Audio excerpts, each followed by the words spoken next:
and it's running. Okay, so welcome to this evening's Pitch Perfect event with Laura Reid is going to be speaking to us in a few moments. At this point, I want to put up a few slides that are just basic information for everybody so folks know what's happening going forward. So let's see, I got a screen share. I want my desktop and I need to get my Facebook up and slide from start.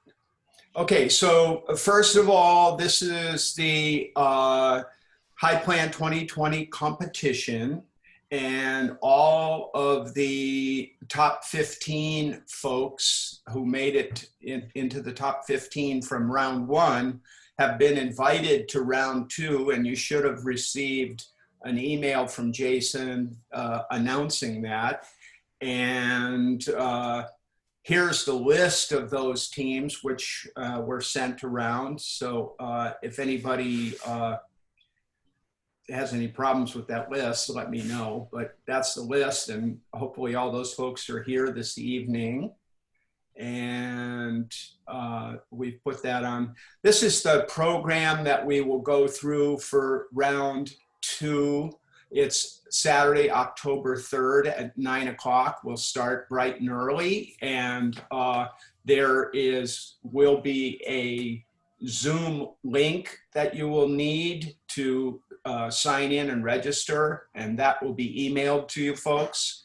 And if you don't receive that email or whatever, get a hold of me or Jason, and we'll go through all that and get through all the presentations by 3 in the afternoon. These are our 4 sponsors for HIplan, and thanks to them for the money that keeps this all functioning. And then this is all building towards the HIplan finals, which are October 24 from 1 to 4:30 in the afternoon, and that will also be a Zoom event. And so you'll need to register for that to get the Zoom link, and that's what we're looking forward to, because that's the place where we stop share. That's the place where we the final winner of the competition is decided in the finals, round 3, at that October 24th meeting. Okay, here's Evilly. Okay, so at this point, I'm going to pass it over to Jason, and he's going to give some introductions and so forth of what's happening today. All right, thanks, Jim. So for those top 15, congratulations, excellent job. And you know, there are 35 interesting. Our island gets some of the most interesting business plans I see, and so it's to me an accomplishment to have made it this far. And so congrats on that. I did receive some email questions. I'm going to go over some of those in just a little bit. After that, I sent you guys an email saying you're going to get a chance to do 30-second introductions. I'll call you out in order of your presentations. So I'll start at 1 and we'll go through 15. Yeah. And then then I'll turn it over to Laura Reid, who's going to do the workshop tonight.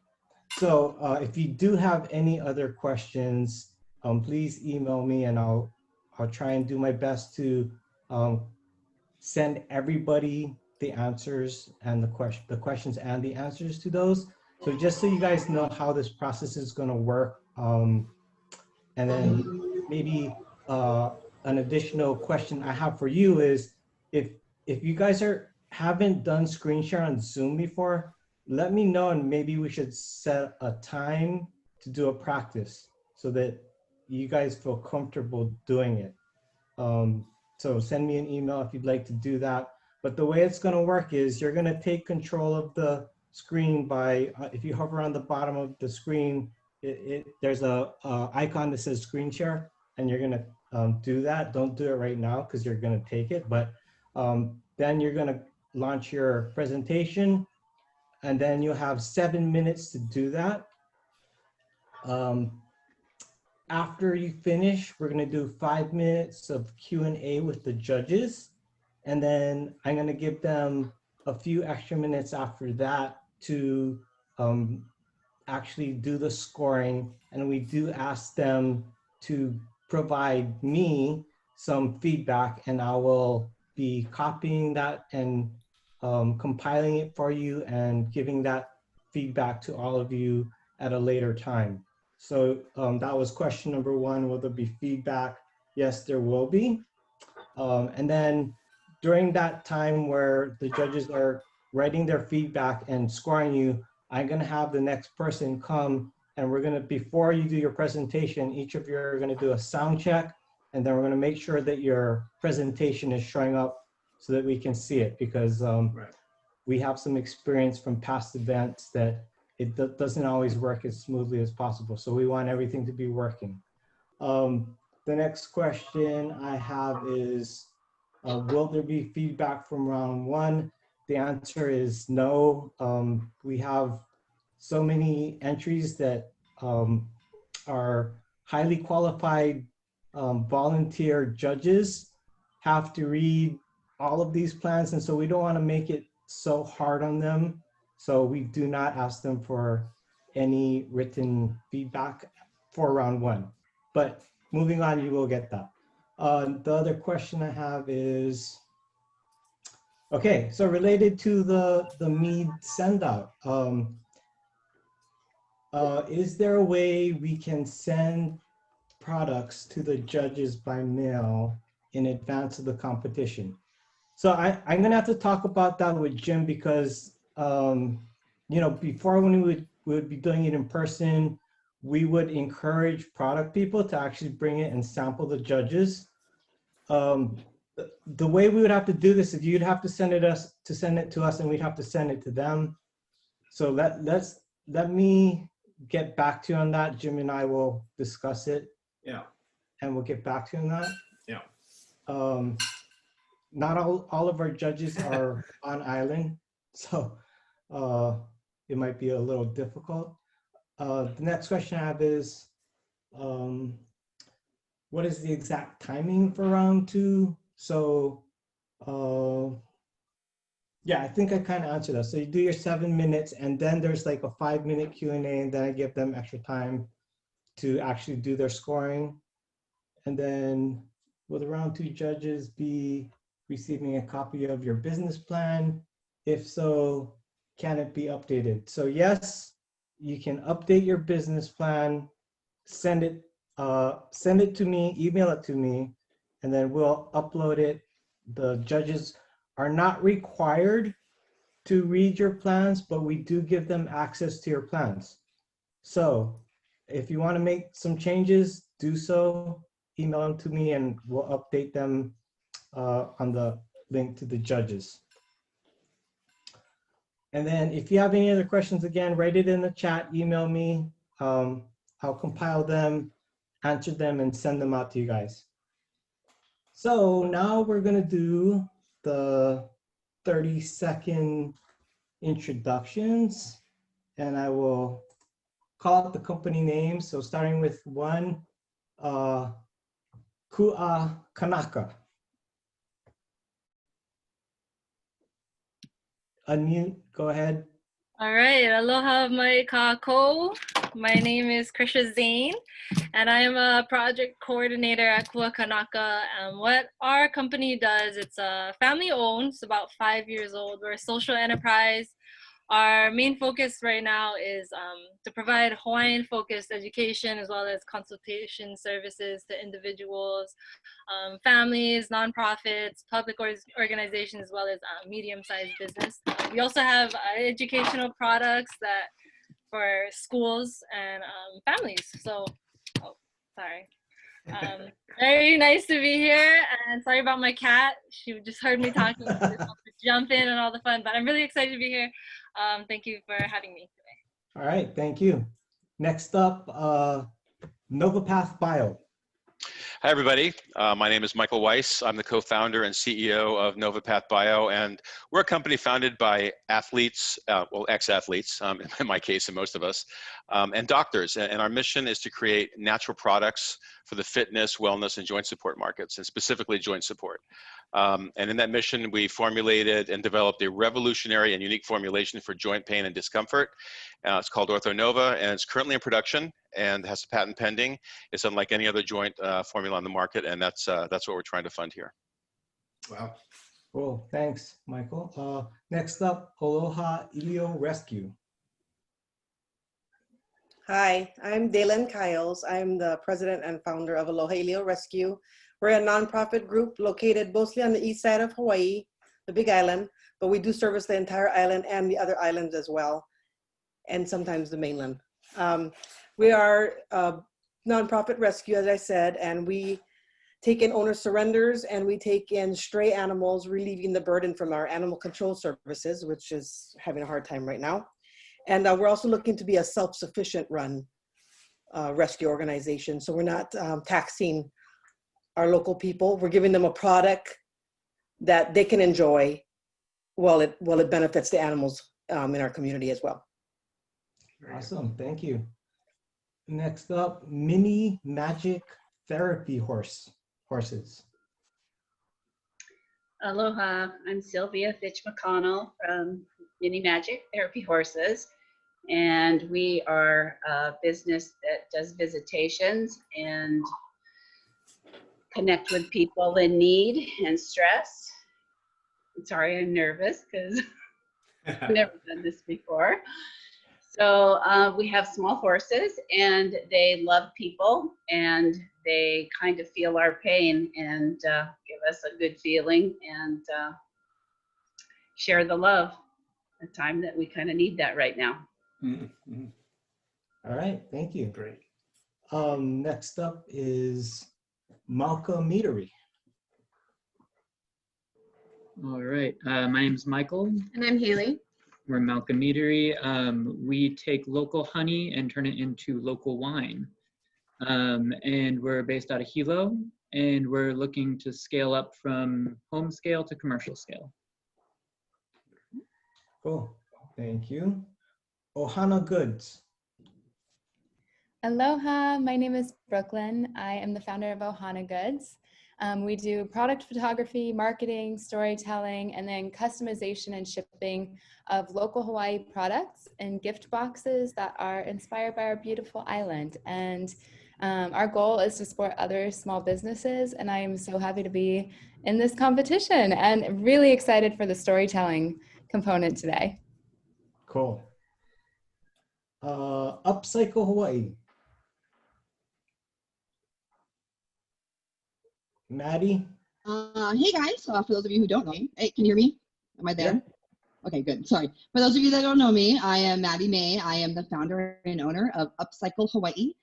We are your Big Island trash to treasure specialists. We are exclusively manufactured here in Hilo, Hawaii. We make all of our products from reclaimed and repurposed goods, and we sell both wholesale and retail, but mostly retail on our website these days. And glad to be back with HIplan and excited to be here with you all. Thanks, Maddie. Next up is Hilo Food Hub. Hi, my name is Zach. I'm with Hilo Food Hub, and we are a certified kitchen that provides support for food businesses and farmers to produce either their value-added products or ready-to-eat food products. Thank you. RK Builders.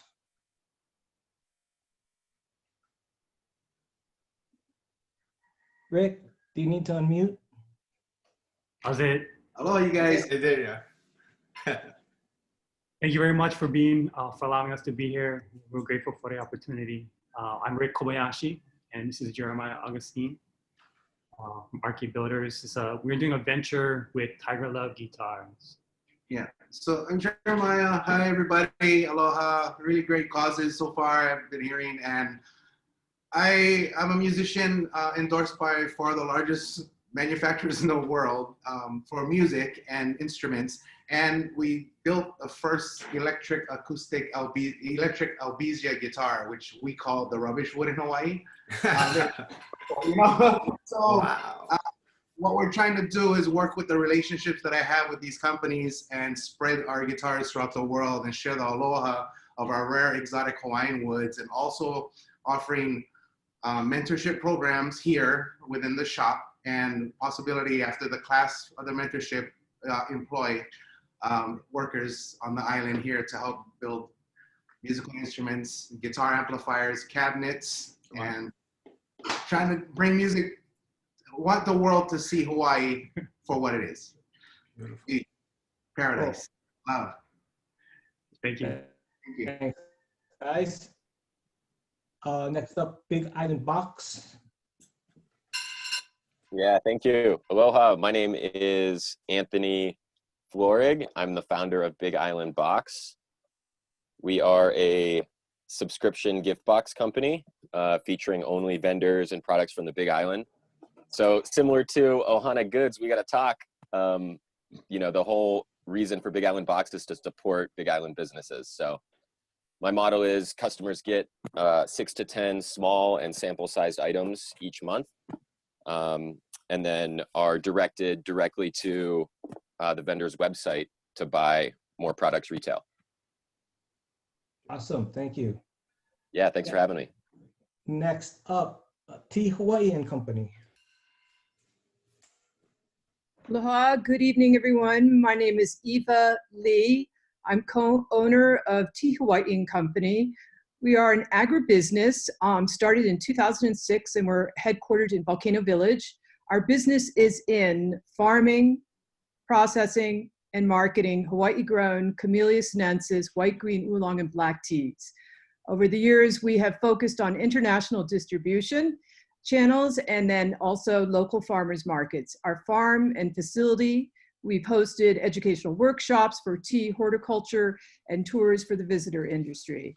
My husband and I, we are, like I say, based and headquartered in Volcano Village.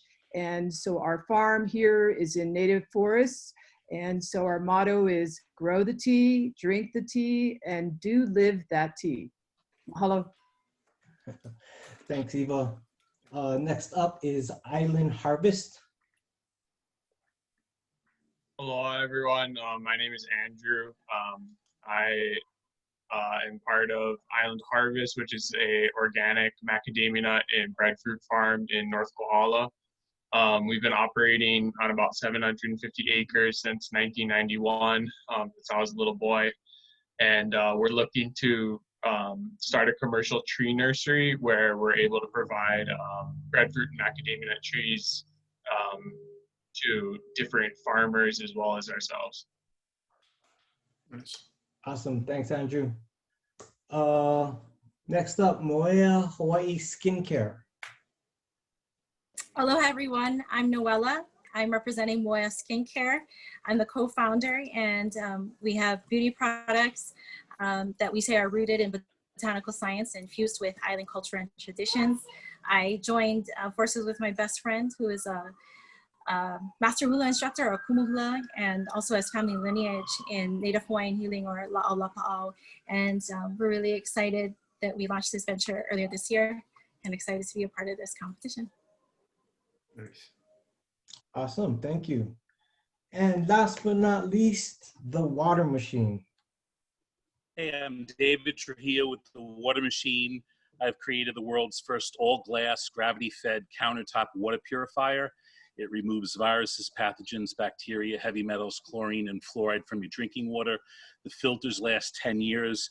It's a 3-gallon capacity that looks like this. And I've got a countertop stand and a floor stand, and I help people get peace of mind that they're purifying their water, that there are no contaminants. If they're going through old pipes, you can purify rainwater and catchment water, and you don't have to go to the filling stations and fill up those big, heavy 5-gallon jugs, because you can purify your own water. Nice. All right, thanks, David. Jason, Okay, did you skip mermaid mushrooms? Oh, I did? Sorry about that. Mermaid mushrooms. Thanks, Judy.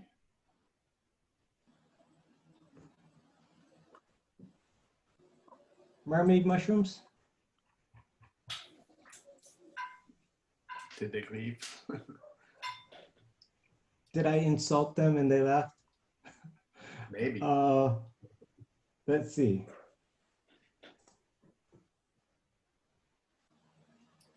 That would be Amanda. Amanda, do you need to unmute? All right, well, let me email them. And maybe I'm just a little psychic, I don't know. Anyway, we'll figure that out. And we are recording this, so I'll send them the link. But so our guest speaker tonight, I've known for about a year now. I think Laura and we featured her actually at one of our Hilo entrepreneur meetups, and we used to do them live and in person. And one of the reasons why I'm a big fan of hers is because she's an excellent public speaker and storyteller. And in fact, she competes on the international level. And so at the time, Judy and I had been talking about trying to put together a Made on Hawaii Island festival. And one of the components that, or skills that we feel needs to be boosted here, not just on our island, but in Hawaii in general, is storytelling. So when Laura came and said, hey, can we talk? And I got to know her, I'm like, wow, this is perfect. So, you know what they say is like the law of attraction, when you're thinking about something, it comes to you. So that's my story. And now I'm going to turn it over to Laura for her story. Great. I'm going to start with my screen share here. Get that going.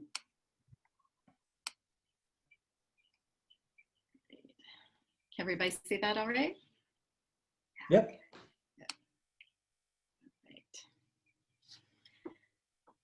It was 3 a.m., May 16th, 2020, and I stared nervously at my laptop screen as I waited for my turn to speak. I was silently freaking out. It was so dark that I gathered up all the lamps that I could find and had them hoisted up and pointing directly at my face, which was already hot and sweaty. One of the lamps, when I plugged it in, the electrical outlet in Indonesia was definitely not up to code, and it gave me an electric shock. But I was so nervous that I decided that might actually be a good thing. I prayed that there would be no earthquakes like there'd been just the night before. I prayed that Mount Agung did not erupt. It was on high alert in code red at the time. I prayed, as always, that no cobras made an appearance or biting vicious red ants at my ankles. But most of all, I prayed for a strong Wi-Fi connection and Zoom to work beautifully as I had planned. Eventually, they called my name. I had worked really hard to make it to the semifinals of the Toastmasters International Speech Contest, and I was not going to blow it.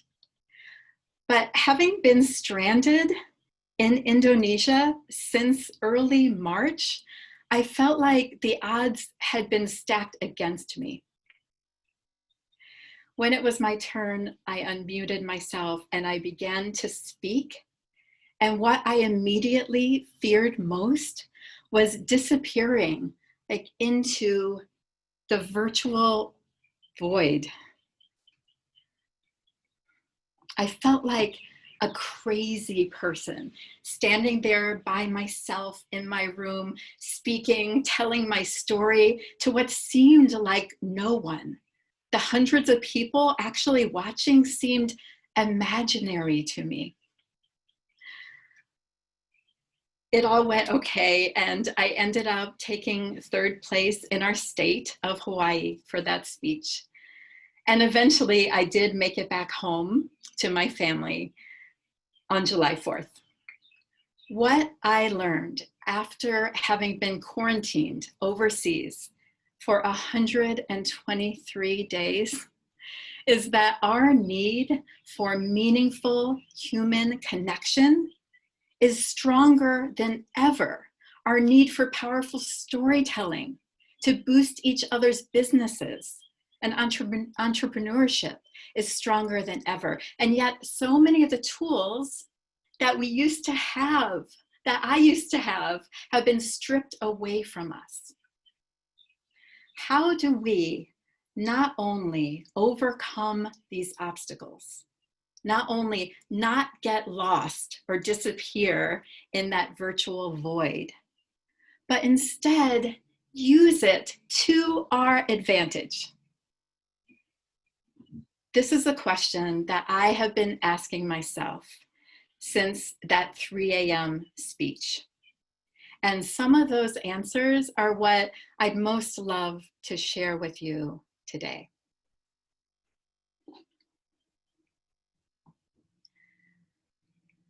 How is this going to help you? I have organized and structured this workshop in 3 acts, being the storyteller that I am. And in this first part, we are going to talk about fear, because we can't really do anything and make the impact we want to make, be as inspiring and courageous as we want to be, unless we first overcome some of those fears that I know we all have. And in Act 2, we'll be talking about some very practical tips that really make a difference. And finally, we'll talk about some of what I consider really essential techniques for keeping your audiences captivated, especially in this new virtual reality. And that will include storytelling as well. At any time during this, please feel free to unmute yourself and ask me a question or put a question into the chat. I want to make sure I have the chat open here. I'm going to do that right now. There we go. Right. One thing that I hear people say a lot about their reason for not using storytelling is that they don't have enough time. But this isn't talk story like we like to do here. It's not your uncle or auntie rambling on telling stories about the family. This is your brand story, your marketing narrative. And it needs to be incredibly concise. It sounds very creative to say storytelling, but it's actually very scientific. We'll be going into that a lot more.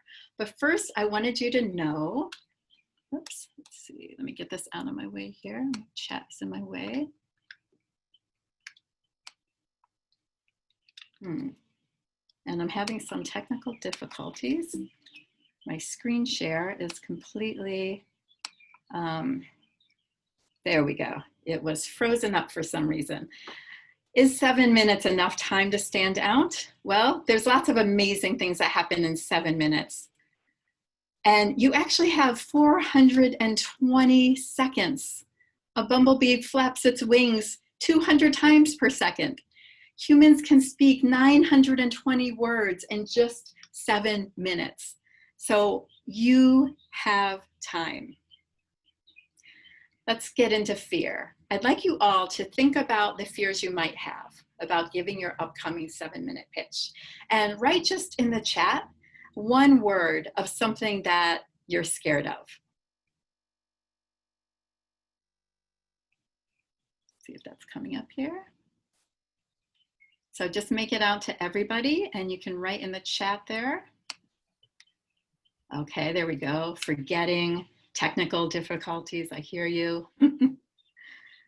Making a mistake, Wi-Fi cutting out, misspeaking, snakes. Luckily we don't have that, right? Cat, yes. Cats are so evil with this. Not being good enough, mind blanks and difficult questions, a time limit. losing your train of thought, technical stuff. All right, yes. These are all very legitimate fears. The thing about fear is sometimes it's there for a reason. And what I like to think about fear is that it's not so much completely getting rid of it as it is doing it anyway. That to me is the real definition of courage. We're scared of these things. I'm scared of things not going right, my screen share messing up, all the things that, and we do it anyway. There we go. All right. So first you need to really identify what you are afraid of, because once we know what it is, we can start to tackle that. Someone mentioned the technical things. Well, Jason had offered for all of you to practice the screen sharing. And I would take him up on that. You know, have a backup plan as much as you can. Have your phone on backup for Zoom. As much as you can prepare for that, the better. But remember too that technical things sometimes just simply don't work. So I want all of you to have some kind of old school backup plan to tackle those things. I know you might remember this, I don't know, but paper, like, I mean, if you had to, paper still works. You could have a flip chart. There's things that you can have around you just in case all else fails. Embrace your vulnerability and authenticity. Someone had said in here that they're worried about not being good enough. And that sounds a lot like imposter syndrome sneaking in. And I want to tell you that you are good enough. You are worthy enough. Everyone is scared. And if you just focus more on what makes you original, what is going to make you stand out, and not compare yourself to other people, that is going to really help. And sometimes our vulnerability that we bring in, especially with storytelling, is going to make things that much more impactful. How many of you, you can raise a hand, have heard, get out of your comfort zone?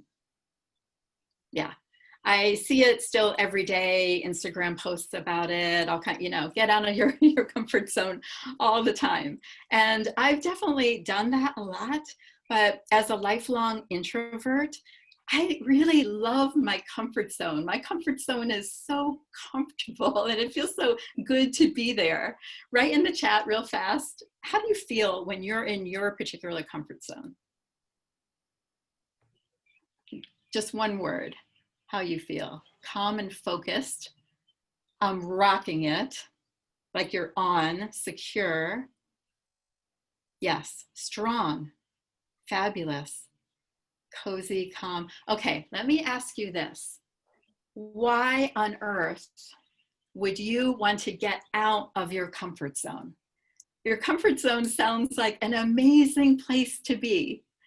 So what I propose is this, that you take those intentions of how you feel in your comfort zone. I heard beautiful things. You're focused. I see cheesecake up there, okay? Maybe don't take the cheesecake, but maybe metaphorically. Like you're in the flow. Take those and set those as your intentions for when you're giving your 7-minute pitch. Keep some of your comfort zone with you. We always set these really glorified intentions for ourselves. Sometimes when we're doing something that scares us, like public speaking, and especially virtual public speaking, and even more having to give a very precise pitch. We set these intentions to be super confident. I'm going to be so bold. I'm going to be my best self ever.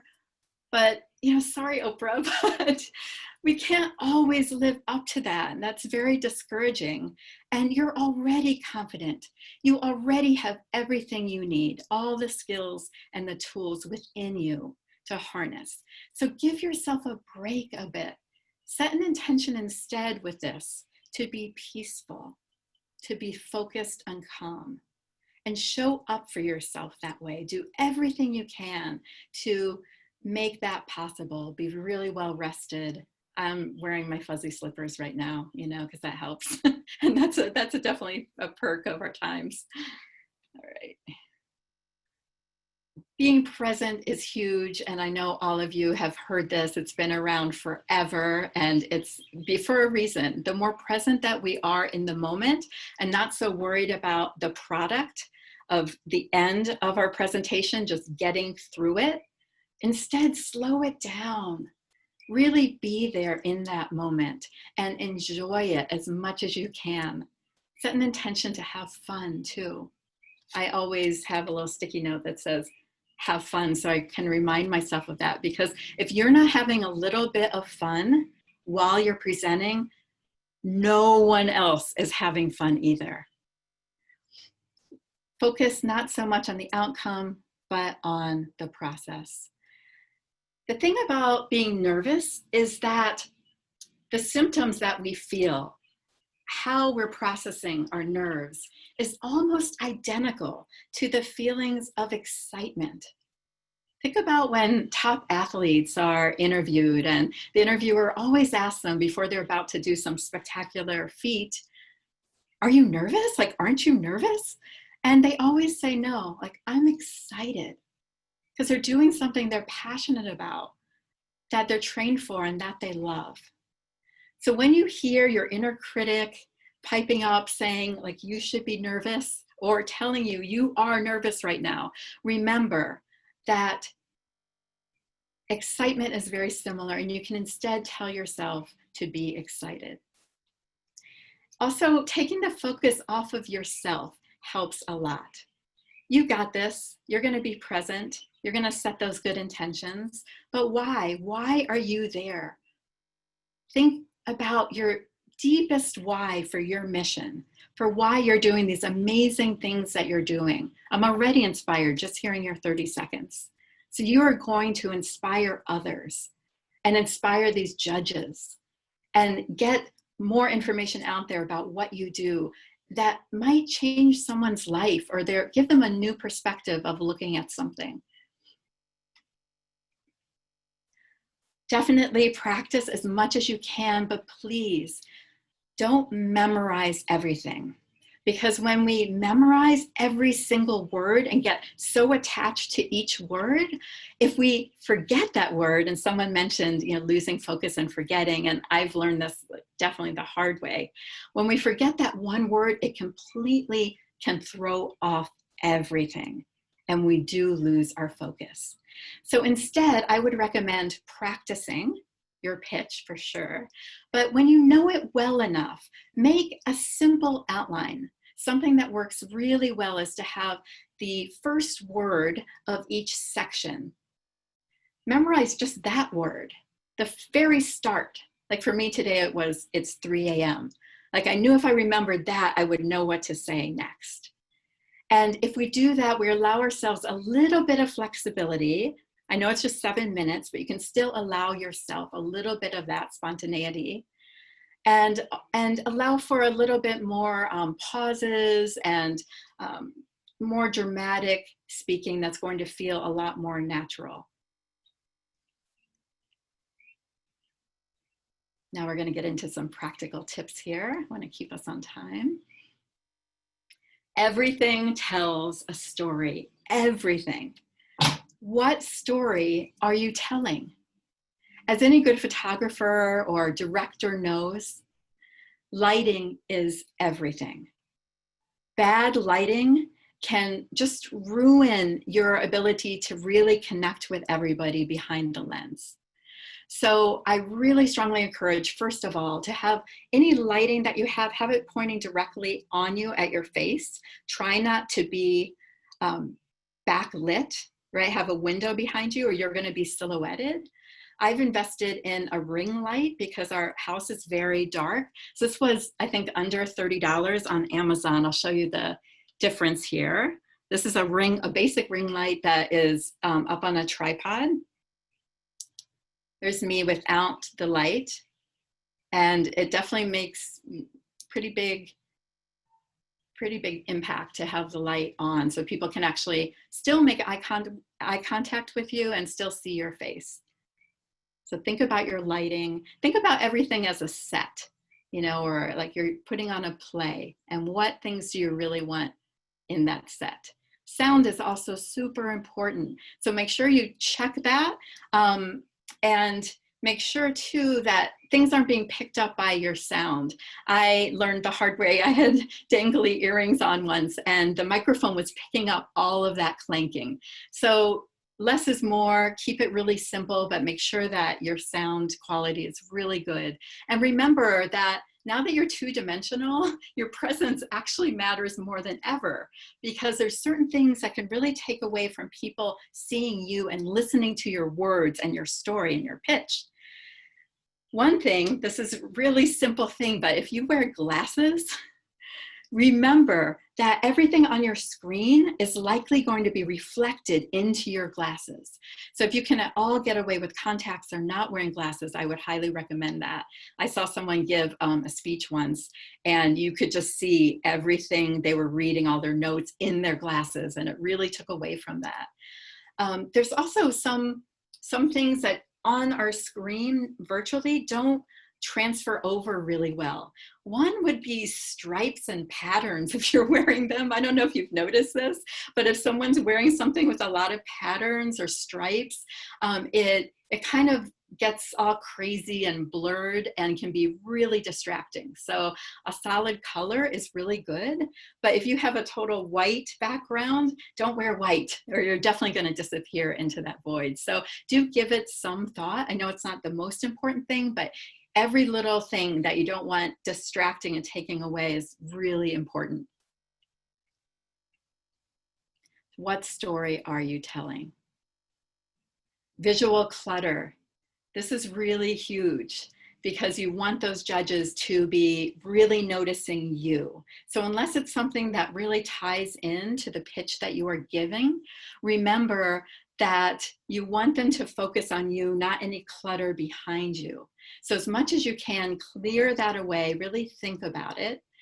And as far as virtual backgrounds go, I want you to test it out first, because often what happens with a virtual background, as cool as they can be, is it can start to kind of eat away at you. I think you've probably seen this, where all of a sudden somebody's lost their shoulder or half their face, and you don't want that to happen. So I highly recommend to test it out first. Remember, less is more. And some easy solutions, if you have a lot of clutter, would be put up some kind of curtain behind you, or, plain sort of tapestry. That can really help. And where you're looking is really huge too. I think it's still part of this. Sorry about that. It's in our next part. Here's a great tip, and I've seen this so often that people are forgetting. I've been doing it a little bit. We end up like looking at ourselves while we're speaking, or we're looking at something else, or even our slides, instead of looking past the lens. That lens on the top of your computer screen is where your eyes need to be focused most of the time, because that's going to do the best job it can to actually have eye contact with people on the other side, those imaginary people. And one way to remind yourself of doing that is simply to pin up a little photo, maybe of someone you love, your family, or a favorite quote, and just kind of tape it up there by the lens. Be careful it's not anywhere near enough to cover it, but tape it up there to remind you that that's where you need to look. And I've done this trick before giving speeches where I really want the emotional connection to be strong. And if I have a photograph of my son up there, I know I'm looking at him and I'm going to feel that myself. So I'll be able to convey that more for other people.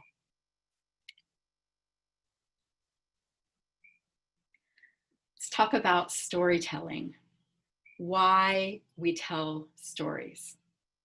And who was it that had mentioned Storytelling Brooklyn, I think it was, with Ohana Goods, wanted to learn more about storytelling. And the thing that's really important about storytelling is the science behind it to me. As much as I love to tell stories, you also really want them to make a difference, especially when it's your brand story that you're working on. And when we tell stories, neurochemicals are actually released in our brain. Hold on, I'm just going to move the chat out of my way a little bit. So you can see that oxytocin actually boosts our empathy. Dopamine aids our memory. Neural coupling happens when we tell stories in a way that no other form of communication does that happen, that causes an increased connection. And our attention is focused. Aren't these all things that we want those judges to feel? If our judges can feel empathy for us and remember us, so we're standing out in this whole sea of other people, like that is going to be really important, as well as focusing their attention.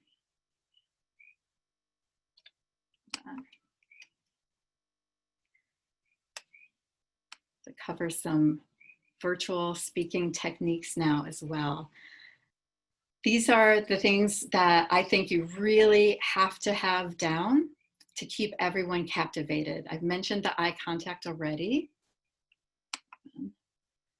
Think outside the box and be as creative as you can. One thing that can actually work to our advantage right now is this screen, right? We can make it whatever we want.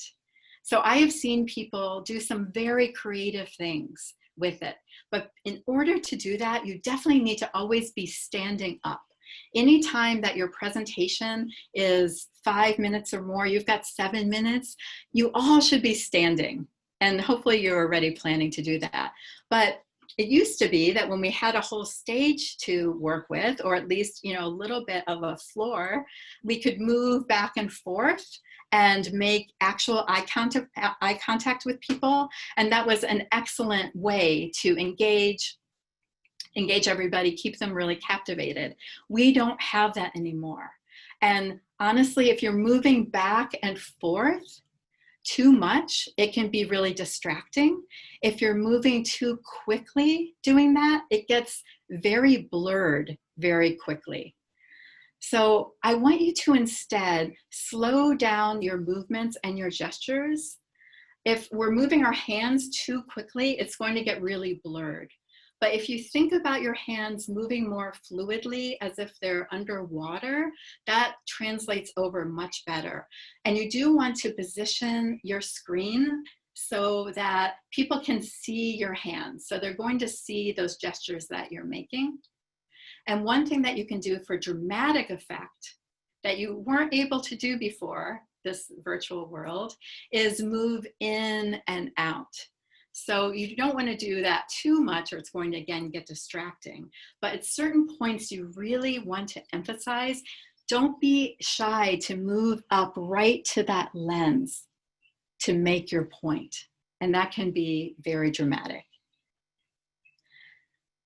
This is a mistake I see people make over and over in their presentations. Those first 3 seconds are the most important. There's already something to your benefit that feels a bit like a villain, and yet it's not. It's there to help you. And that is tension, because tension creates suspense. And we don't want to lose that tension. We want to build from it. So we have everyone's attention right off the bat.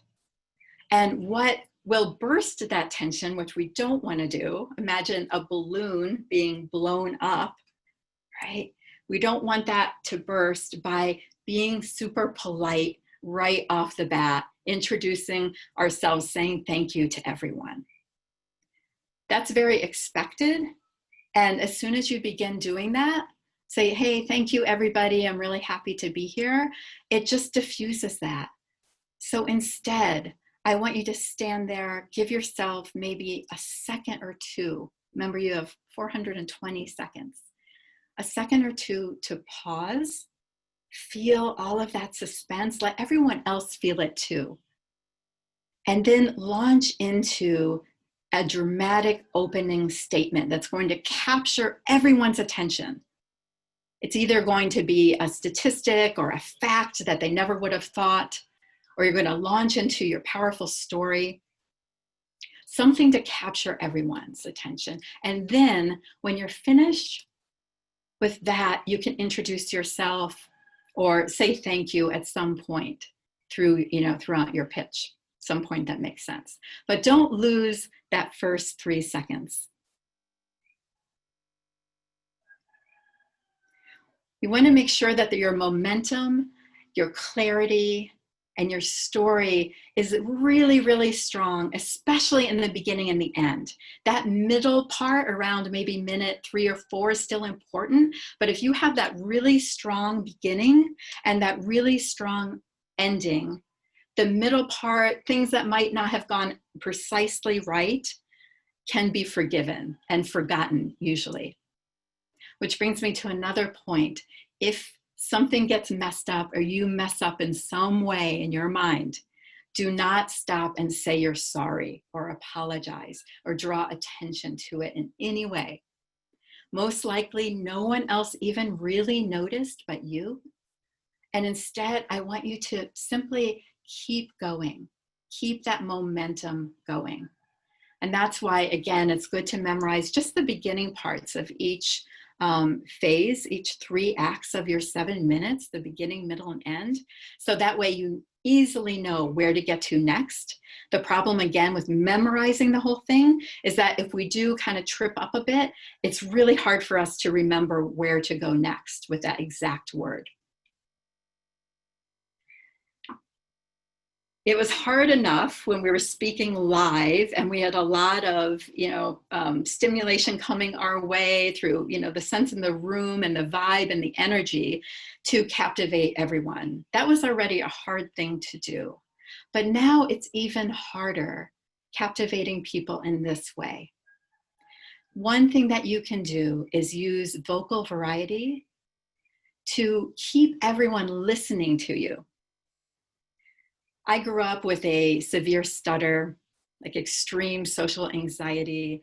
And one of the tools that I learned to be able to speak fluently without getting stuck on my words and stuttering was to speak very smoothly and calmly, almost like I was singing. And that would help me get the words out. So I kept that with me. And I realized that although people found my voice soothing sometimes when I would give a presentation, it also was sometimes putting them to sleep. So you don't want to do that.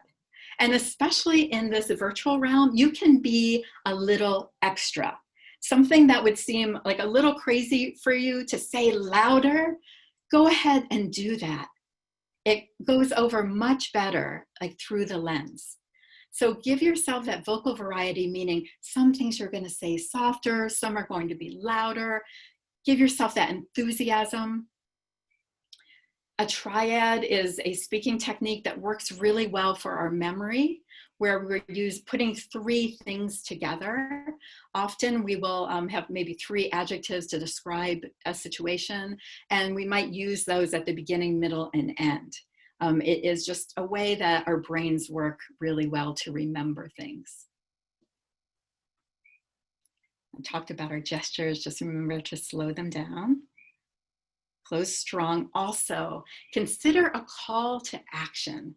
Even with these judges, right? I think it's important to show how passionate you are about the pitch you just gave and give them all something to think about. It doesn't have to be necessarily a physical action that they're going and doing. It could just be a mindset. They might think twice about buying a product that's not local, right? Or any of your inspiring businesses that you have, right?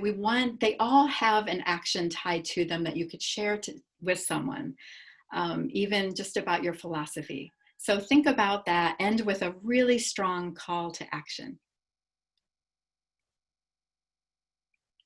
Let's get into story.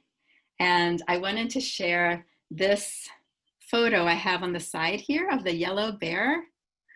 I just learned about this project. It's called Significant Objects. And It was shared with me by my friend who is here tonight, Kane Kamano. He's an amazing speaker. And he shared this amazing project with me that's based in storytelling. Now, this yellow bear, let's see the original price, I can't see my screen here, was $1 bought at a yard sale. The founders of Significant Objects went out and collected all kinds of junk at yard sales and flea markets, all for about $1 or less. And then they had this idea to do an experiment. They put these objects up for sale on eBay. And instead of, as most eBay things are sold, instead of just listing the facts about each object, they told stories. They actually hired writers to write stories to give each object a backstory. And the prices of those objects skyrocketed. You can go to the site and check out some of the things. It's insane how much people paid for things like a ball of yarn and other junk. And the craziest part about this whole thing to me is that these stories weren't even true. They are completely fiction stories and the buyers knew it. But that's the power of story. We love stories. We love it when something has a powerful story behind it, even if it's completely made up. So imagine the power that your true stories, your marketing stories are going to have. And I'd like to get into some of what I consider the most important elements to include in your brand story. Now, I do a whole hour-and-a-half, 2-hour workshop just on this. I think it's really, really important, but I would still like to share with you what I consider the most important elements, so at least you start to think a little bit differently about story. And even though you just have those 7 minutes, make sure that you're including it. The first thing to do is to identify your heroes. The hero, I'm sorry to say, at least for this purpose, is not actually you. The heroes are always those you serve, your clients, your potential future clients and customers.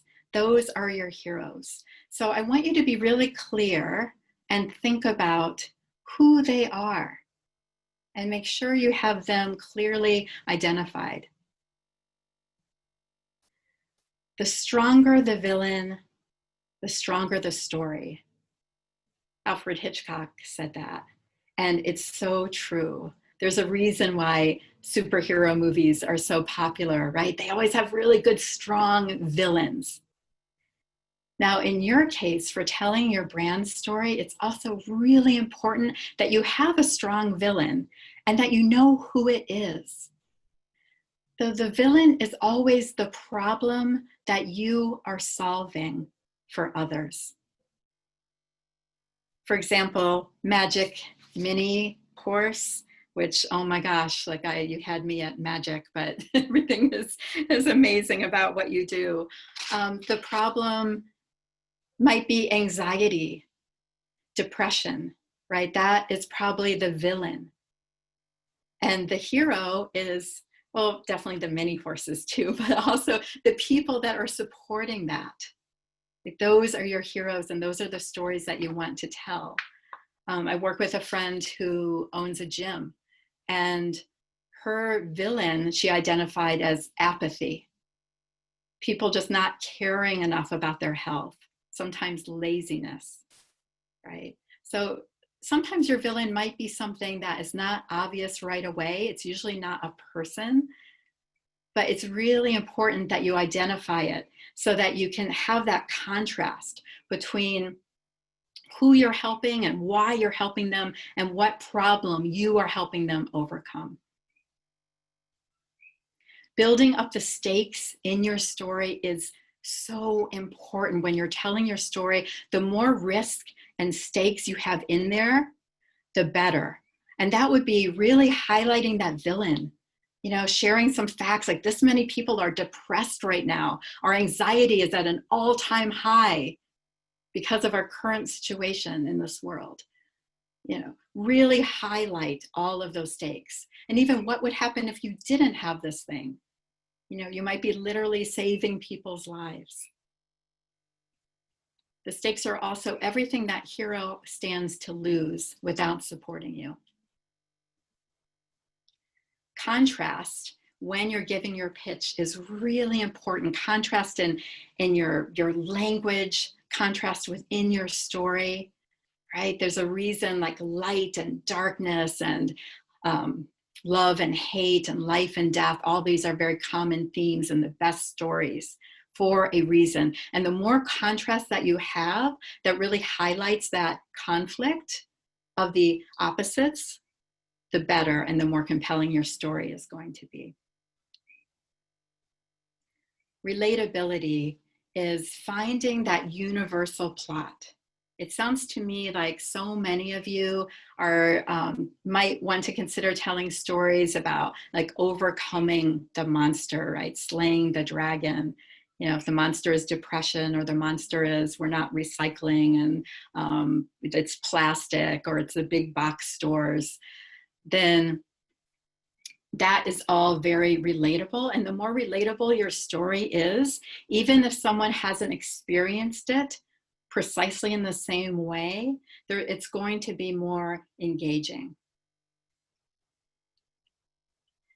All stories have a rise and fall of action. And when they all boil down to it, the story arc is simply that beginning, middle, and end.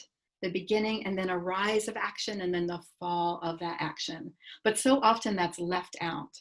So make sure you've mapped out your story in a really concise way that highlights clearly that rise and that fall, even in the way you're speaking and the way that you are conveying your pitch.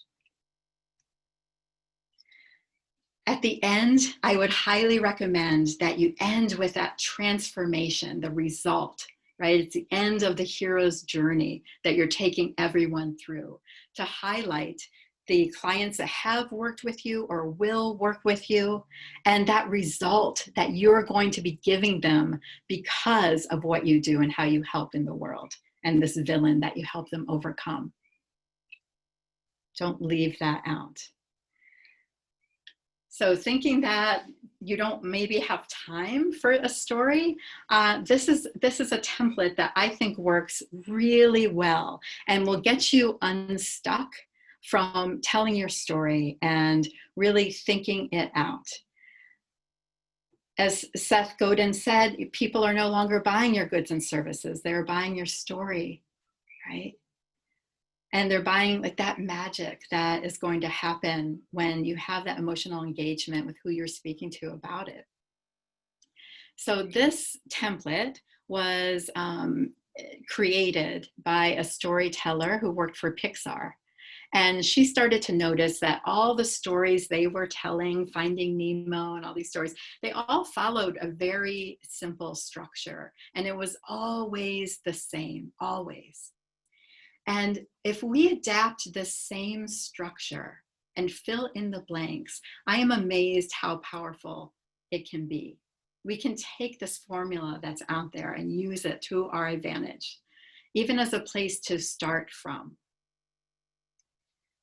We use this template in a couple of my workshops, and I was amazed. People that, you know, sold insurance or were realtors, they got up and shared at the end, and people were crying. Like it blew everybody away, just these simple templates. So I'll be sharing this with you, or you can take a screenshot right now. But you're going to always, you know, begin at the beginning, right? We're not going to say once upon a time, but it's essentially that, once upon a time. Always start there with stating what the problem is that you're solving. It's a really good place to start the story because you're starting with those stakes right away. And you start to notice something, like things are getting worse and worse. The stakes are building up. This is your next part. You know, you may have noticed like that people are buying all these plastic water bottles, right? And every day, thousands of these bottles are, you know, discarded into the ocean. Like, just build this up as much as you can, until one day, and this is where you offer your solution of how your business helps, right? You had an idea. All of you had these brilliant ideas at one point to start your business.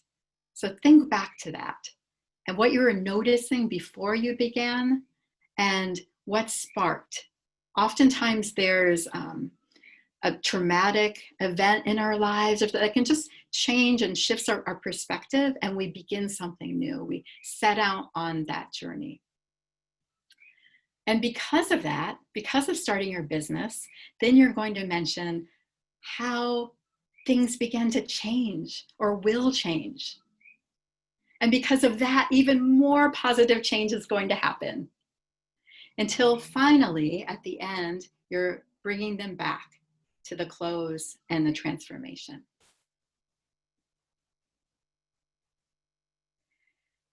And if you think you don't have time, well, I timed myself, and this is my brand story in just 45 seconds, right? So I'm starting out with the one, it's not really once upon a time, but it's how things are at that point in time. 77% of the population is terrified of public speaking. And this statistic was from before our current pandemic. Every day, virtual speaking for many is proving even more frightening.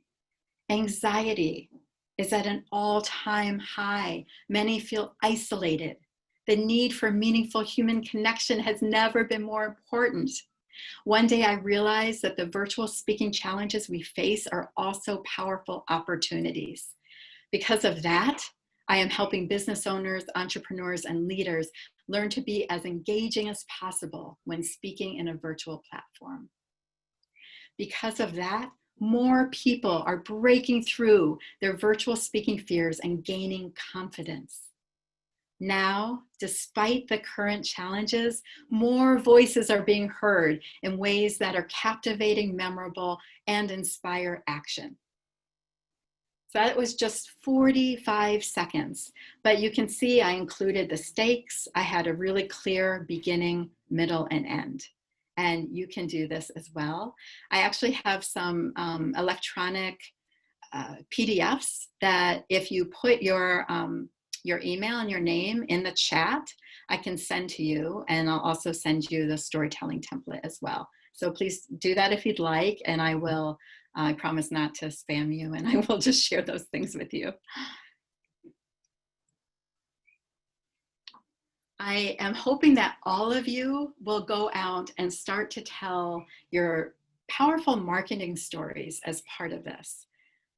Because when you do, you will start to see that things will begin to shift. Not only do our stories get us stronger, like connected to our own missions, but they will help inspire any audience that you're speaking to in any platform, and inspire those people to inspire others. So it does create this beautiful ripple effect.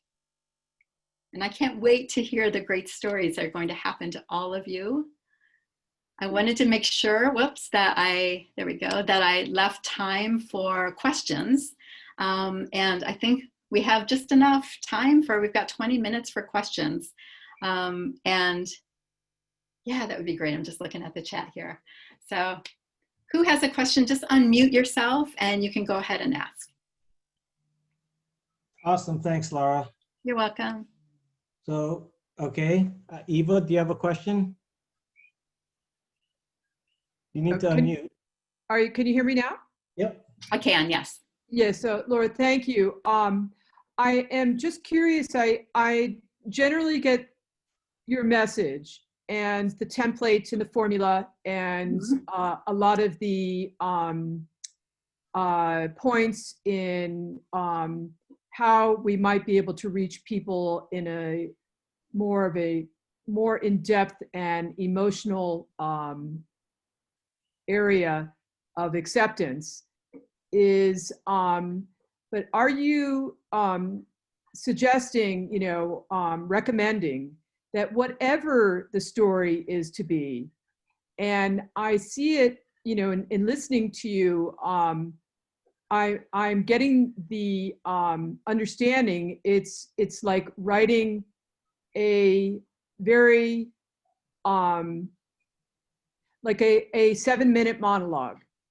And even though we wouldn't necessarily be memorizing every word in our written monologue, but to touch upon these areas of that you've pointed out, but at the time of, quote, writing the script, writing the presentation, or at least putting the bullet points of the presentation together, I understand, you saying to touch upon these various areas. So I guess my question is that we are given the task to do a 7-minute presentation that is to include about 5 different chapters is the only thing I can, quote, describe it as. And the rubric that we have been given as to what is, in a sense, the criteria that our audience is going to be referring to, is that would you think that in tackling this, that we might think about our 7-minute presentation in a 5-chapter format? Yeah, I hear what you're saying. That's a really good and elaborate question. So let me break it down. I know you all have so much that you have to put into your presentations, right? And you have that criteria to work with. What I am suggesting is that you make sure to fit in some time for a compelling story. And honestly, and I do this in my longer workshop, but you can tell a story even in 1 sentence. 1 sentence can actually have some of those stakes and risk in there, right? With your slides, you can tell a story, with your photographs as well.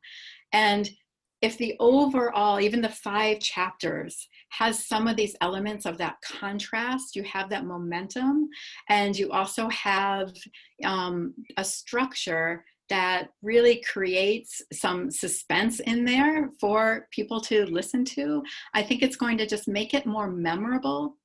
Because the truth is, and I know you have to have facts in there, right? And numbers can also tell a story, but it's really in how you're telling them. And overall, people are not going to remember your facts and statements as well as they will if you tell a story with them. So you could even have 1 big number up on screen and say 1 sentence behind it or ask a powerful question, and it's still going to tell a story in a way and highlight the villain and the hero. I hope that helps a bit. Yes, very much so. Thank you. You're welcome. Anyone else? Yes, Rick and Jeremiah, was it? Yeah, hi. Okay, hi. Thank you so much for that presentation. It was drastically eye-opening for myself due to I do YouTube videos and all these things, and everything you pointed out is actually a basis of what was a villain for us. So you broke down everything. It really showed, what I get to take away from this experience, even with all of you here.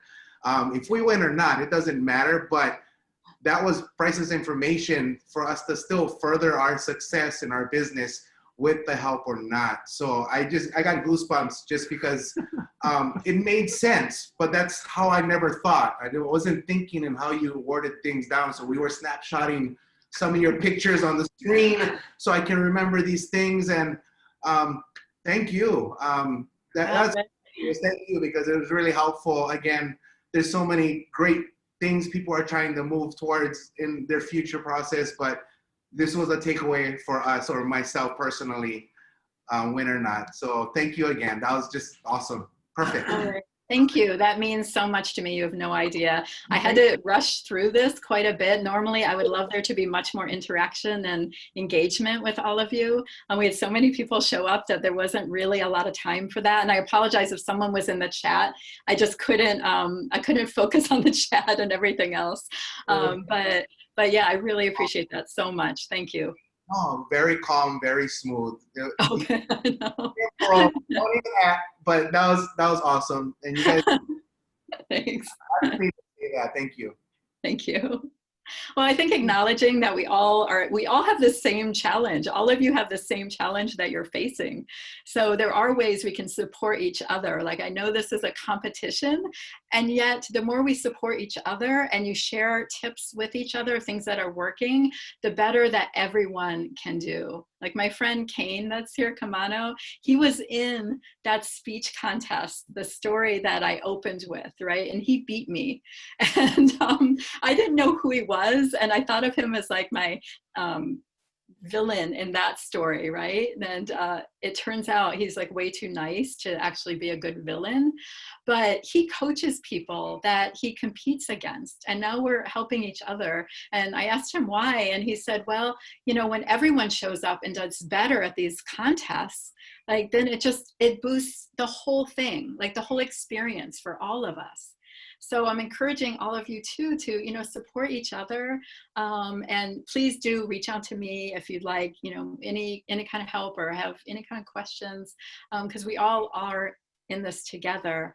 One practical thing that I didn't mention, but I learned at that Toastmasters contest is Zoom often works better on your screen if you download the app from their website. Instead of going to their website to get on Zoom, download that app and then enter from that. And I've heard that it has a much stronger connection. Someone techie shared that with me, but I just want to make sure you guys knew that, and also close out all the other applications that you might have open so that your signal can be a little bit stronger, right? Just a practical tip. Anyone else? Hi, Laura. So I had a question about, we've all been living in this Zoom bubble now for a while. And I think with daily life, we're used to having people in the background, we're used to having our dogs around. And I'm curious if it would be more beneficial to have, you know, our friends and family, whoever lives with us, in front of us, actually sitting on the other side of the camera to have that presence to present, or if you recommend just shutting everyone out and making sure you have that studio condition. Oh, let's see. I wrote down, I think it was Krisha had her cat, like that came in when she was giving her 30-second pitch. And I wanted to remember to talk about this. And so I'm really glad you reminded me.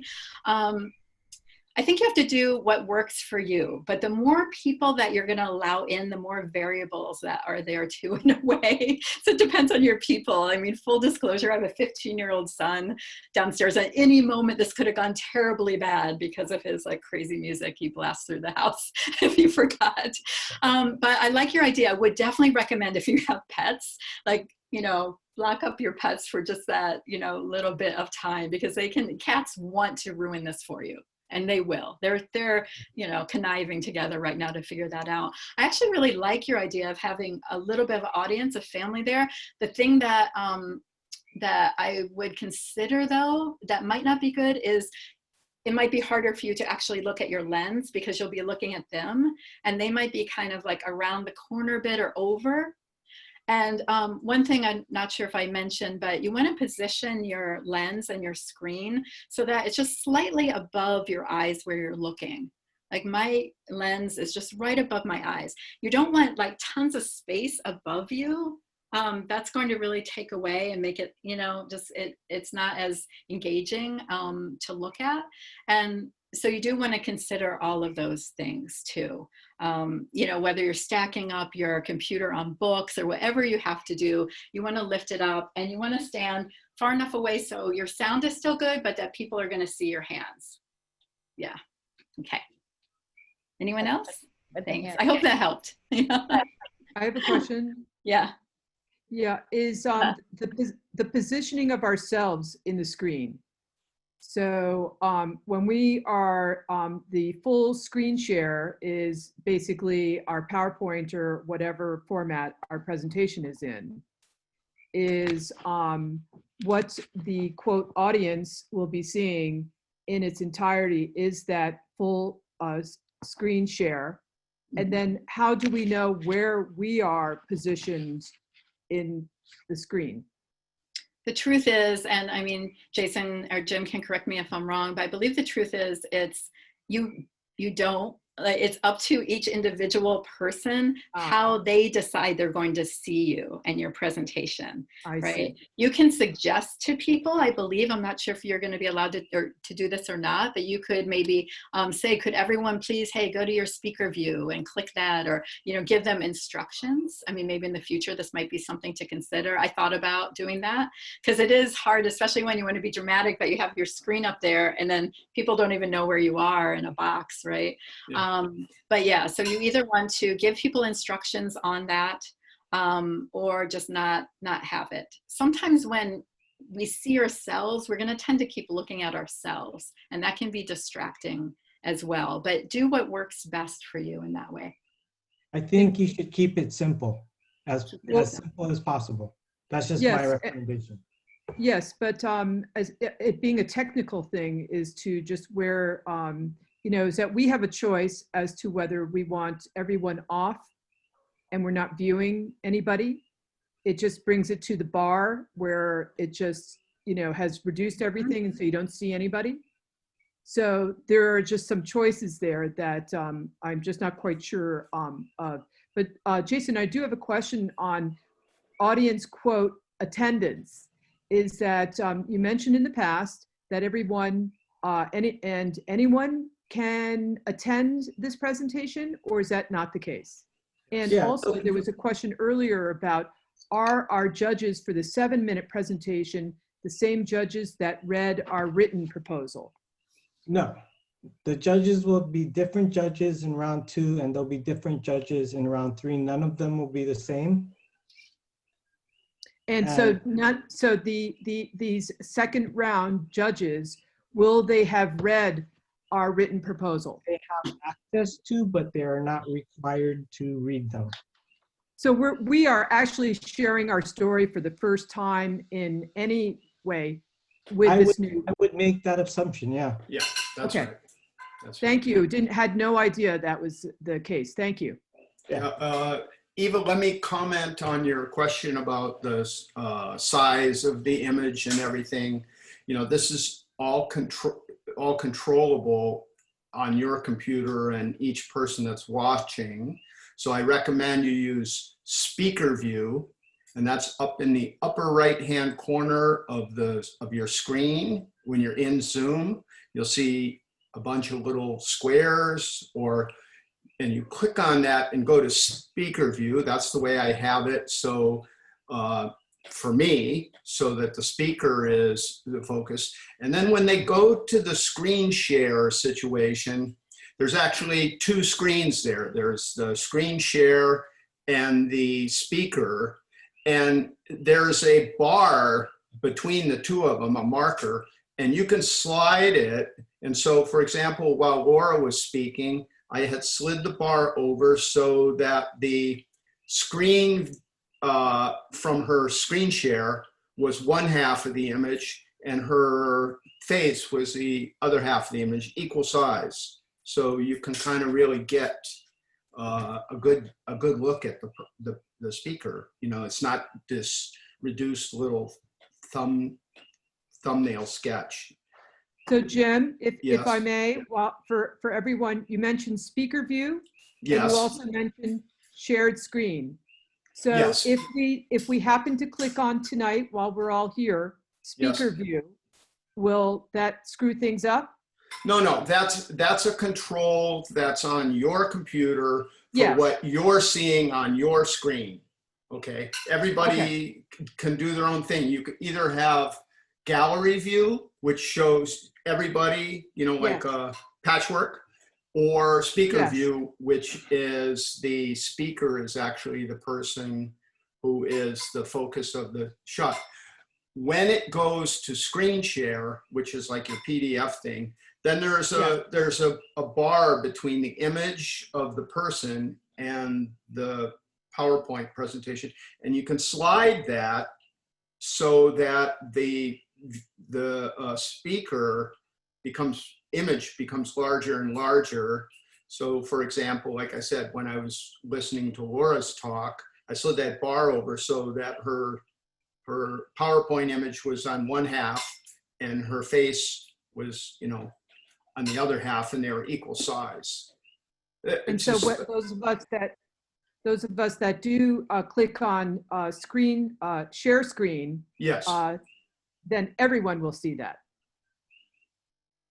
No, again, that's an individual adjustment on your own computer, but I'm just suggesting that's something people can do. They don't realize that somebody goes to a screen share and they see this tiny little thumbnail up in the upper corner of the speaker. Well, you just have to slide that bar over and it'll shrink the screen share and increase the size of the speaker. And you can actually balance them out so it's half-half. So at the time of wanting to do a share screen for our presentation. Right, well, okay, let me interject. I think you're talking about two very different things. Yeah. So my suggestion, Eva, is that you just imagine that you don't control what other people are seeing. No, you don't. Okay. Okay, because you can't, unless we instruct them how to set their computer up. And I don't, like I said, we just keep it as simple as possible and make your presentation how you want to. And if people want to make adjustments on their side, that's up to them.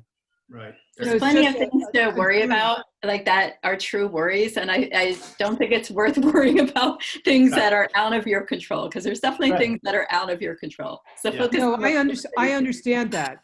I do get that. And I think that you folks are misunderstanding me. My question is that when I get ready to share with the audience my presentation, I have to click on share screen. Is that correct? Correct. And it's on the center. I see it. Yeah, it's like a green symbol. Right. And you'll So click on that and a little menu come up and you hit that, share your screen. But we'll set something up, Eva, and then we'll do it prior to the competition. Thank you. Good idea. Hey, before everybody goes, is it okay if we can we take a photo of everybody? Is that okay? Yes. Is that okay, Jason? I'll do a, okay, hold on. You can do a screen capture. Yeah, so ready? Please turn on your cameras so that we can do a screen capture. Okay, I think I got it. Everybody there? Rick. Everybody. Yeah. There's Kane. See you. Okay. Then we got almost everybody. I have to do one and then another for the other slide. Or is someone else doing this? Are you doing it, Judy? No? Okay, I'll do it. Ready? And right now, there's one. Let me get the rest of you guys. Okay, hold on. Got more people. Shift R4. You guys. Okay, 1, 2, 3. And then I think there's one. No, that's everybody. Okay, I think I got everybody. Thanks, guys. Appreciate it. Thank you guys so much. I am so proud of everything that you're doing, and your businesses sound amazing. I definitely need like the magic mini horse in my life.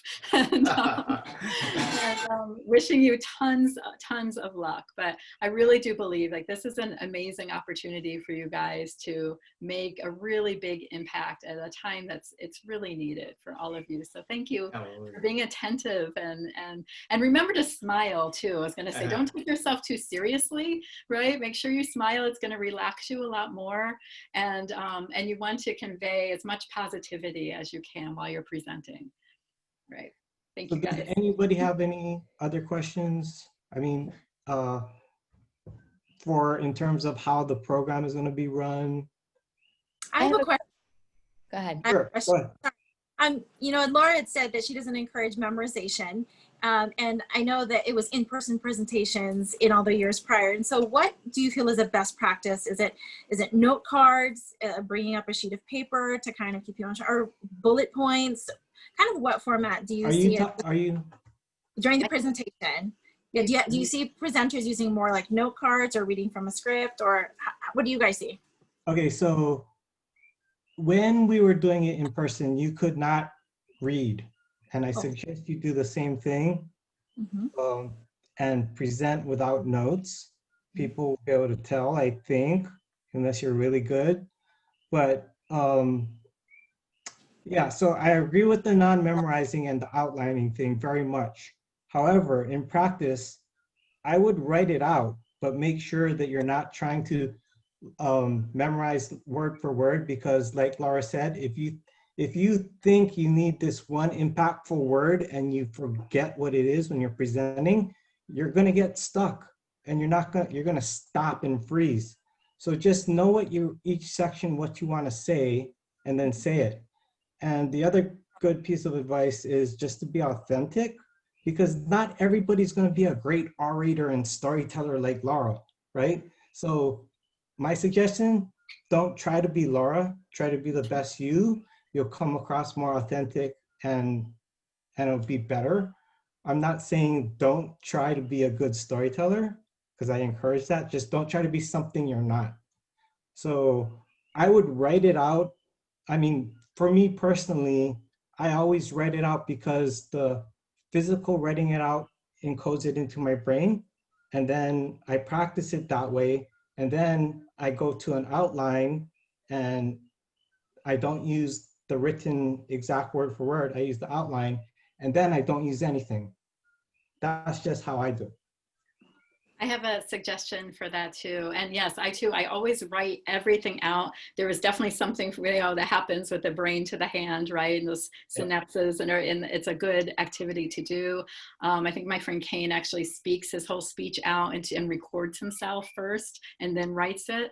But something that you can consider, because no one sees like behind your computer screen now, right? So I wouldn't recommend having notes that you're looking down at, because you're gonna lose that connection. But instead, you could have like a big sheet of paper, go get some poster board or something, and you could have your outline or those key words like boosted up on the wall behind your screen, or somewhere where it's not obvious that you're reading or looking at them. The best thing is really not to have any and to trust yourself, right? But I do understand sometimes it really helps, especially if you're new to it. So that could be something to consider that you would never get away with if it was live, right? But now no one knows. You could have your whole thing painted on the wall. No one's gonna know. So do what works for you. The problem with note cards is they're very small, and you definitely you don't wanna be using those in front of people. You don't wanna make it obvious that you're looking at notes at all while you're giving your pitch. You wanna try to keep your eyes right at the lens. Yeah. Hey, Jason, Laura, I have a question. Yes. Yeah. So Laura's talking about, speaking to the judges, but can you give your 7-minute presentation where you're sharing your screen, but you're stopping your video, so all the judges have to see just the PowerPoint presentation, and then when your presentation is done for the 5 minutes of questions, then you start your video? Or are you suggesting you have the video on, they're seeing you speak during the presentation? Because I would think that would be a distraction. I'm not understanding exactly what you're asking. So right now I'm speaking to you and you're seeing my face and mouth, right? And so I'm not sharing my screen, but you're seeing me speak. So I would think that's how the 5 minutes of questions is with the judges. Yes. But my question is, during the 7 minutes of the actual presentation where you're sharing your screen, can you share your screen and stop video where they're not seeing you, they're seeing your screen for that whole time? Does that make sense? Yeah, that's how it's going to be. Oh, perfect. All right, because I think Eva was asking that question, and I was also, wait, when you're presenting during the 7 minutes, are they seeing you? And then Laura was saying, well, small, index cards are hard to read, but if you had something big on a chalkboard behind you, you could be seeing that during your presentation, except at the 5 minutes at the end of the presentation, that's when you really want to show your face and make eye contact with the judges, right? Well, just realize that I can change my screen to any format I want. I can have your face instead of the PowerPoint. So it depends No, on. but if I stop video, you only have the choice. If I stop the video, like I could do this now. I just stopped my video, but Yeah. I could share my screen. And so is that, then the person on the other end has the power to just see the video. I mean, the screen. They can't see me speaking if I stop my video, right? I don't want to. I think I might be able to help in clarifying is that in using the word video, David, I guess that's where it's a little bit confusing. So if we have and I think I understand his question, if we have our presentation, whatever format it is in, and let's just say PowerPoint, and we are sharing a PowerPoint presentation in Zoom, but we would like to not have to be seen at all for the 7 minutes. And then when the 7 minutes is over and our PowerPoint, or as he, I think, is referring to it as video, but anyways, our PowerPoint, our presentation is done, then we can tap back on, and so you can then see our face. I think So I've gotten the impression that the whole 7-minute presentation should be our PowerPoint presentation, and somewhere on the screen, our little face. Is that correct? Correct. So David, do you want to turn off your camera while you're doing your presentation?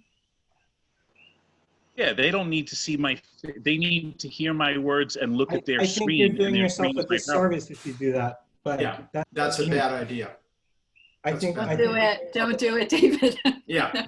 I would say work a little bit on how you look. You know, Laura went through some recommendations in her presentation about lighting and background and stuff like that. So think about that and try to look good. But people need to see you.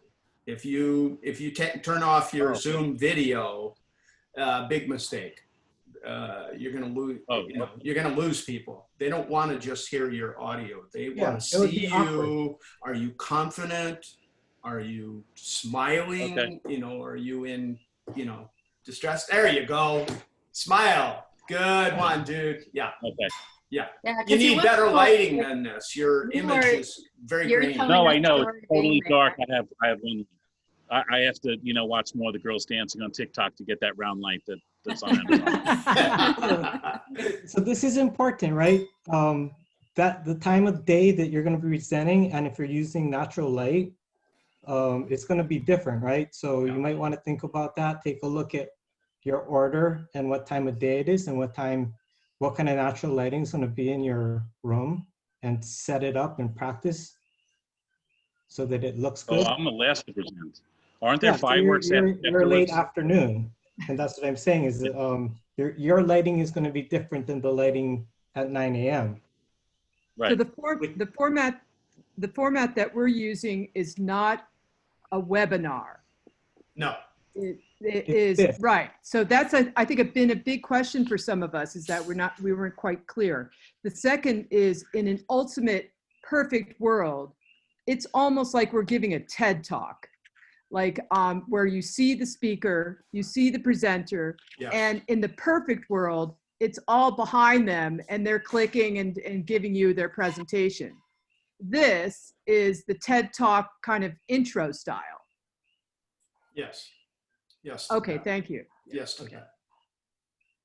Something else, I just want to give a quick other tip. If you get a little clicker, I think these are super cheap, like $15 on Amazon, then you can be standing far away a bit and just make it much more seamless.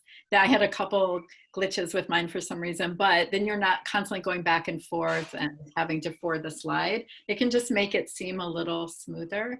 But seeing you is so important, right? Yes. Like your people, even just with your future clients and customers, like people are investing often in you, right? And your story. Right. And I didn't talk about your origin story in this because you're not going to be telling that for this pitch.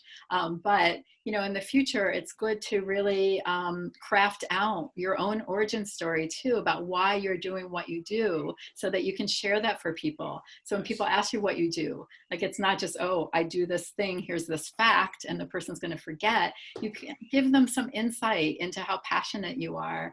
And that's what people want to invest in. Will you have a buzzer going over 7 minutes or a bird chirping or something like that? Yeah, I'm gonna somehow inform you, and you're gonna have to wrap it up. So that's got it. It'll probably be my irritating phone alarm. Yeah. And then at that point, you don't have to stop, but finish up. And so I've never hosted a Zoom call. So as you guys being the host, and you control, you control who allows, who gets the screen share.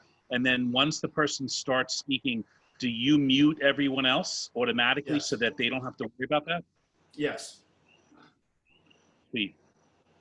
Yes. Okay. May we invite other people to attend this presentation? Sure. More the merrier.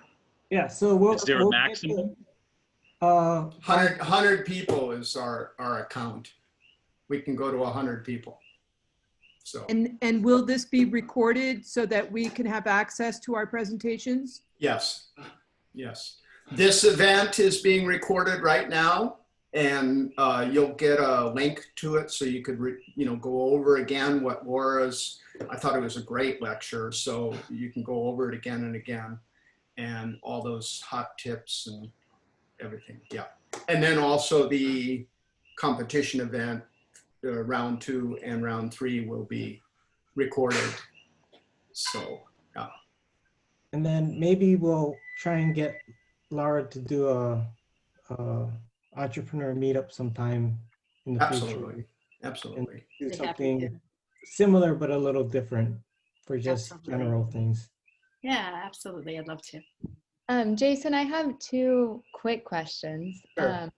Are there attendance requirements for watching everyone else's presentation, or can we take a break for the presentation before ours? Just make sure you're on when your time is there. Okay, so I guess we will have to be watching since the times aren't the same. Okay. Yeah. And then the second question, will you disable the chat box on your end? Just because I know those notifications pop up and they're pretty distracting just so people aren't accidentally there. I'll make sure we do that. I'll put that on our check. So then we'll control the chat and there'll be none. And then it won't pop up on your screen. Yeah. Great, thank you. Yeah, that's a very good point. Any other requests? I have a question. Sure. So on Tuesday's Zoom meeting, it was more about financial trajectory, and tonight was more about story. So in our 7-minute pitch, what is our goal here? More story, more financial trajectory? What are we aiming for? Good question. So the content of what's expected was on Tuesday. So you need to make sure those points are hit and try to weave in the storytelling and the public speaking and virtual presentation tips you got tonight into that. Now, I asked Laura to open up with a story for a reason, because I think if you could do that, tell a really quick story rather than, hi, my name is Jason Nowecki, I'm the executive director of HIplan. Snoozer, right? If you came out with it was 3 a.m. in the morning and I couldn't say, or whatever, she had something like that, right? It has more impact. You have a more impact coming out. And so I'm not saying it's mandatory because it's not, but you don't want to just open up with a introduction of my name is. I highly recommend you don't do that. But so that's where a lot of the storytelling can be done up front. I kind of think that works really good because you have a better impact, but you can work the narrative of the story into other things about the problem or the solution or in the market. So you can put it wherever you want. And, you know, you don't even have to use it if you don't want. I just think that from all the pictures I've seen, when you tell a story, people have an emotional connection. And at the end of the day, the audience and the judges are humans. And so even though they're given criteria to judge on, if they have two equally, I guess, compelling business plans, but one told a better story, I think they'll choose the one with the better story every time. Okay, thank you. Anything else? Well, thanks for joining us. Laura, again, awesome job. Thank you. And Most excellent. I guess what I'll do is, Laura, can you send me the your presentation, and when, for the people who didn't put them on the chat, if I get requests, I'll send it to them and copy you. Absolutely, yes. Okay, Can do cool. that. That sounds good. Yeah. Yeah, I All just right. created some like PDFs, so it's easy. But Yeah, I can yeah, do all the slides too. Smaller size, yeah. Yeah, absolutely. Eva. Yeah, is that I guess like in other programs, will we be introduced, as I see here, everybody that's here and have an understanding of who they are. Will you be introducing us to the judges? Nope. I'm gonna call you out like the 30-second introduction. Okay, so we will just see somebody's face there and we won't necessarily know who and who isn't a judge. Oh, no, I'll introduce the judges. The judges will be introduced, yeah. Yeah, but the public. Yeah, that's what I was wondering. So not until that day we will know who these judges are. Right. Right, correct. Okay. We're not gonna release the judges' names. Yeah. No, I just understand. Thank you. Okay. So we're all meeting for the first time together. Yes. Yeah, that's right. So Eva, send me an email. We'll schedule a Zoom practice so you can take control of the screen. Thank you. Awesome. Can And I say, oh, sorry, go ahead. no, go ahead. I just shared in the chat, if you want to save it, I've got my contact information. So if you have any questions about anything I shared, please feel oh my gosh, I'm done talking. Feel free to get in touch with me. And it's my bedtime. It's time for me to get in my comfort zone here. Anyway, thank you guys. Thanks, Laura. That was You're great. welcome. That You're was welcome. great. Thank you. I'm so glad. Bye, guys. Bye. All right. I'm signing out, Jason. You good? All right. Yes. Thanks, Laura. Okay. and Thank you so everybody. much. Thanks, Jim. Okay, thanks so much, Laura. That was fabulous. Okay. Thank you. I appreciate it. Aloha, guys. Good luck. Bye. Thank you, everyone. Bye. If not, practice and good luck. See you on the 3rd. Okay, cheers.